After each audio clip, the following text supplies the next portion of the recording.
The highly anticipated Rippaverse sequel, Alphacore issue number 2, returns with writer Chuck Dixon and artist Joe Bennett continuing on the saga of the Rippaverse's main superhero team. And I am so excited to tell you all about it. Hi, I'm Jacob Berry, and this is the StudioJake vidcast.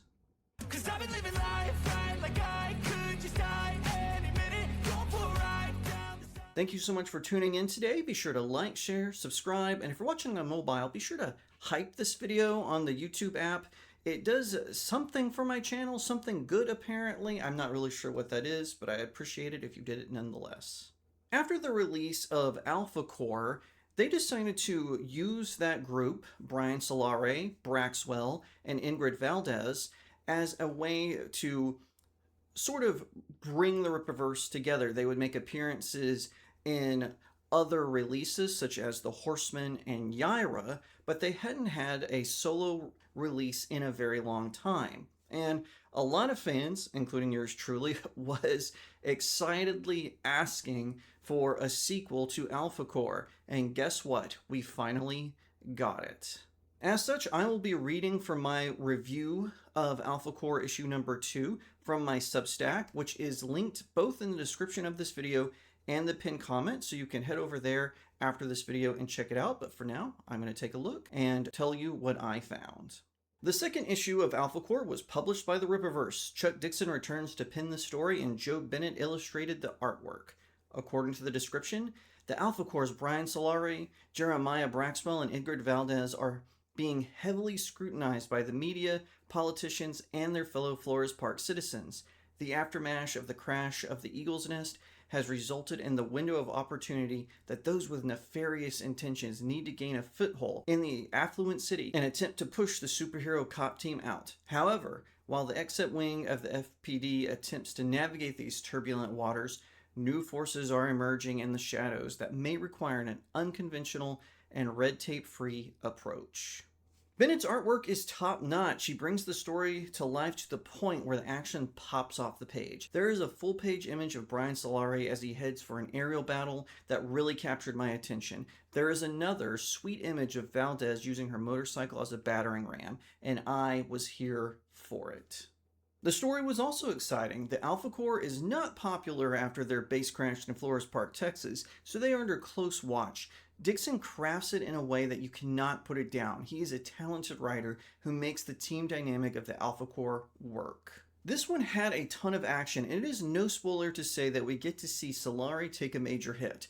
Not to mention, we hear from Braxwell for the first time. All of this gears up for an exciting adventure, especially with the return of the Horseman teased. I am looking forward to where this is going and how it will impact the Exclave.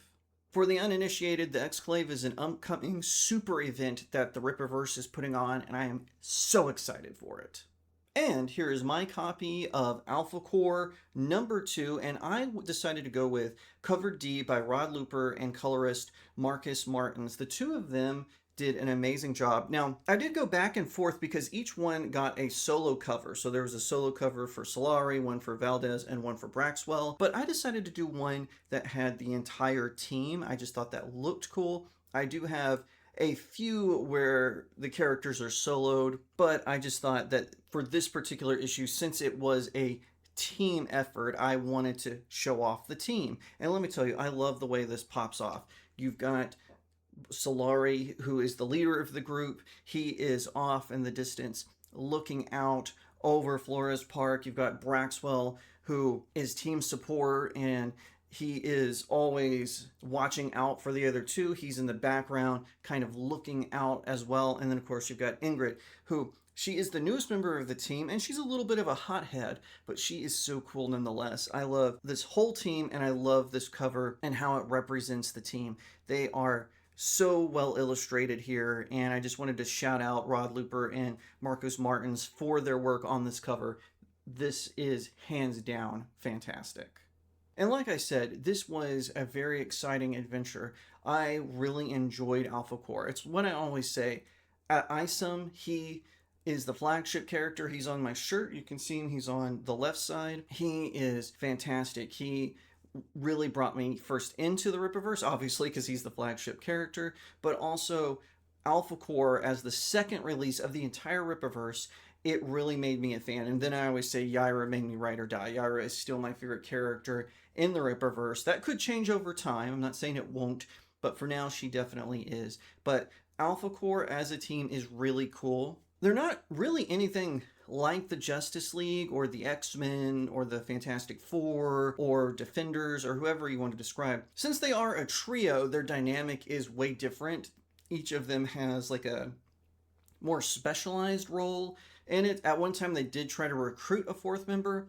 That didn't work out so well. So the three of them remain together as a unit. And Chuck Dixon is really good at that. He wrote a lot of comics that involved the Batman family. And so for him to use that experience to bring the Alphacore together, it really works out. He does a fantastic job with them. He's not just good with solo stuff, although he is fantastic. He wrote a lot of my favorite Batman stories, Punisher stories, and one of my all-time favorite Star Wars comics, which focused on General Grievous.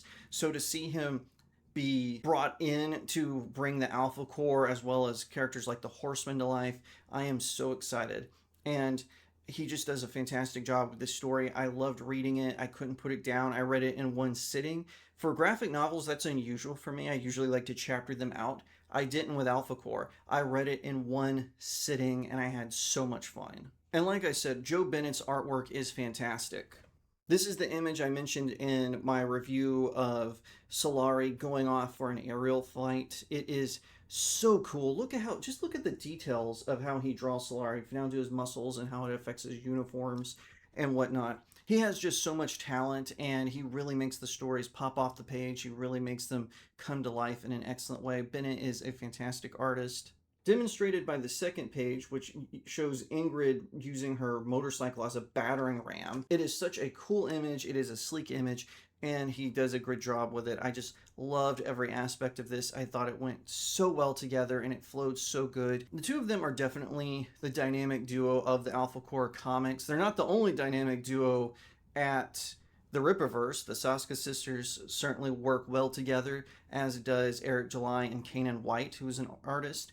And Eric July obviously is the founder of the Rippaverse and the creator of most of these heroes. I'm just so excited to see where Alphacore is going to take us. There's a third one coming out, and of course, yes, I have already pre-bought it, and with everything happening at the Rippaverse, such as them signing on with Hachette Group, which allows them to get their comics not just in their own Rippaverse store, but now you can get them at brick and mortar stores and of course online, and I'm so excited about that. I can't wait to see how these stories developed, where they're going to go, and I think Alphacore is going to be a great step in that vision. I can't wait for 3. Just to conclude, I want to again say how much I enjoyed Chuck Dixon's storytelling, how much I loved Joe Bennett's artwork.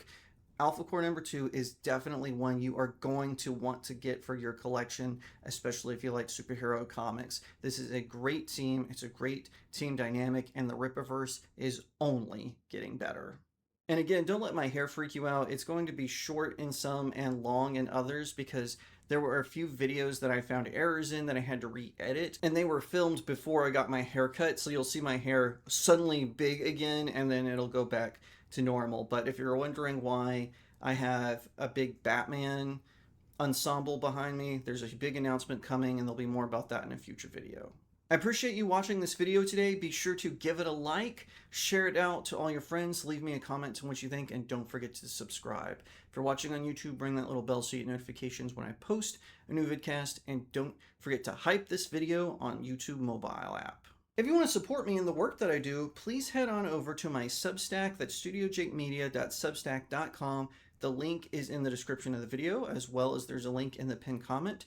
If you sign up, it will unlock different perks, and different tiers unlock different perks, each one better than the last. So I do hope you head over there and check it out. Another way you can support me is by buying my novels. I've got 4 out right now, but a 5th one is on the way. I'll have a big announcement about that very soon as well. You can find them also on my Substack in the conveniently titled Buy My Books section. There's links all over the place, but you can get them all on Amazon.com. I hope you pick up all 4 and leave me a 5-star review. It really helps out small indie creators like myself. Once again, thank you so much for watching, and I'll see you next time right here on Studio Jake. 'cause I've been living life